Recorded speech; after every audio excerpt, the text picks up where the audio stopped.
বিভেদ তৈরি হয় এমন বক্তব্য থেকে সবার দূরে থাকা উচিত। নূর গণ অধিকার পরিষদের সভাপতি নুরুল হক নুরু বলেছেন, ঐক্যমত্য কমিশনের বেশিরভাগ নেতাকর্মী কণ্ঠে অনৈক্য সুর। প্রয়োজনে গণভোটের আয়োজন করার আহ্বান জানান তিনি। ১ জুলাই মঙ্গলবার দুপুরে ঢাকা রিপোর্টার্স ইউনিটিতে কোটা সংস্কার আন্দোলন থেকে রাষ্ট্র সংস্কার আন্দোলন শীর্ষক আলোচনা সভায় তিনি এসব কথা বলেন। নূর বলেন, জুলাই বিভাজন নয়, ঐক্যের প্রতীক। কিন্তু অনেক দল যারা মনে করে ক্ষমতায় যেতে পারে তারা তো কিছুই মানতে চায় না। তিনি আরো বলেন, বিভেদ তৈরি হয় এমন বক্তব্য থেকে সবার দূরে থাকা উচিত।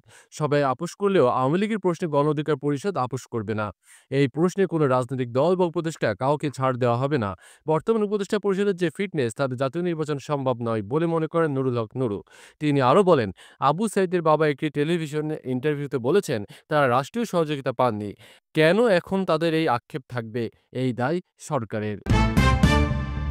সংস্কারবিহীন নির্বাচন গ্রহণ করবে না জামায়াত। সংস্কার ও বিচার দৃশ্যমান না হওয়ায় অনেকে জুলাই সফলতা নিয়ে শঙ্কিত বলে মনে করে জামায়াত ইসলামী।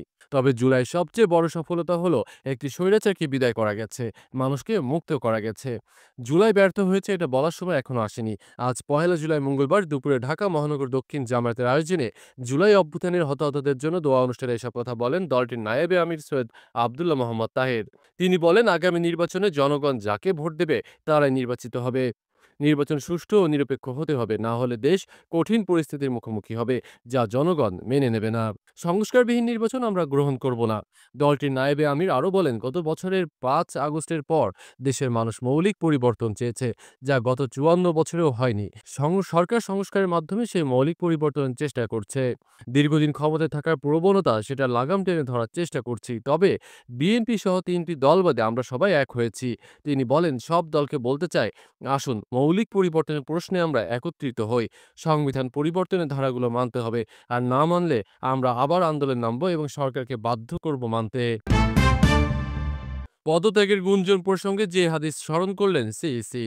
পদত্যাগের গুঞ্জনের জবাবে প্রধান নির্বাচন commissioner CEC AMM Nasir Uddin জানান, তিনি গেল কয়েকদিন হাসপাতালে ছিলেন এবং সে কারণে কর্মস্থলে অনুপস্থিত ছিলেন। সাংবাদিকদের তিনি বলেন, অনুমান নির্ভর গুজবে না যাওয়ার পরামর্শ নবীজির হাদিস থেকে পাওয়া যায়। তিনি আরও জানান, প্রধান উপদেষ্টার সঙ্গে তার সাক্ষাৎ ছিল সৌজন্যমূলক, তবে নির্বাচনী প্রস্তুতি নিয়েও আলোচনা হয়েছে। সিইসি জানান, কমিশন ফুল গিয়ারে প্রস্তুতি নিচ্ছে এবং ডক্টর ইউনূস সুষ্ঠু নির্বাচনের পক্ষে অবস্থান জানিয়েছেন। নিরপেক্ষ নির্বাচনের জন্য প্রস্তুত কিনা জানতে চান প্রধান উপদেষ্টা। সিইসি অন্তর্বর্তী সরকারের প্রধান উপদেষ্টা অধ্যাপক মোহাম্মদ ইউনূসের সঙ্গে একান্ত বৈঠকের বিষয়ে মুখ খুলেছেন প্রধান নির্বাচন commissioner CEC AMM Nasir Uddin. গত ২৬ জুন দুজনের মধ্যে বৈঠক হয়।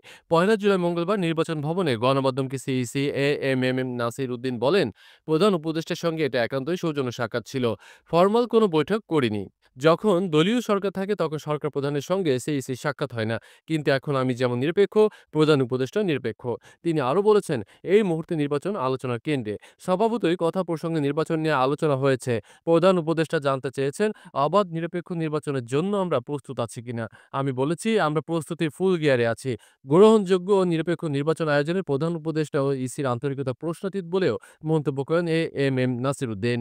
জানান, ফেব্রুয়ারি থেকে এপ্রিলকে লক্ষ্য করে কমিশন এখন পর্যন্ত জাতীয় নির্বাচনের প্রস্তুতি নিচ্ছে। সিইসি আরও জানান, যথাসময়ে ভোটের তারিখ জানা যাবে। ইসি থেকেই জানতে পারবে সকলে। এর জন্য একটু অপেক্ষা করার কথা বলেন তিনি। আগস্টের মধ্যে জুলাই ঘোষণাপত্র দেওয়ার আহ্বান মাহমুদুর রহমানের। শহীদদের রক্তের উপর দিয়ে ক্ষমতা এসেও সরকার জুলাই বিপ্লবের ঘোষণাপত্র দিতে ব্যর্থ হয়েছে বলে মন্তব্য করেছেন মানবাধিকার কর্মী ও আমার দেশ পত্রিকার সম্পাদক মাহমুদুর রহমান। ১ জুলাই আজ মঙ্গলবার সকাল জাতীয় প্রেস ক্লাবে এবি পার্টির জুলাই গণ অভ্যুত্থানের ৩৬ দিন উদযাপনের উদ্বোধনী ও আলোচনা সভায় একথা বলেন তিনি। মাহমুদুর রহমান বলেন, আবার যাতে কেউ শেখ হাসিনার মতো ফ্যাসিবাদী হয়ে উঠতে না পারে তার জন্য প্রয়োজনীয় সংস্কার করতে হবে। ১০ বছরের বেশি প্রধানমন্ত্রী নয়, এই প্রস্তাবে সকল দলের ঐকমত্যের মধ্য দিয়ে তার প্রাথমিক ধাপ অর্জিত হয়েছে বলে মনে করেন তিনি। এ সময় এবি পার্টির চেয়ারম্যান মুজিবুর রহমান মঞ্জু বলেন, দেশকে পরাধীনতা ও আধিপত্যবাদ থেকে মুক্ত করতে হবে। সেই সাথে আবারও ফ্যাসিবাদ রুখতে প্রয়োজনে জীবন দেওয়ার অঙ্গীকার করেন তিনি। এর আগে এবি পার্টির ৩৬ দিনের কর্মসূচির উদ্বোধন করেন শহীদ নাজমুল কাজীর স্ত্রী মারিয়া সুলতানা রাখি।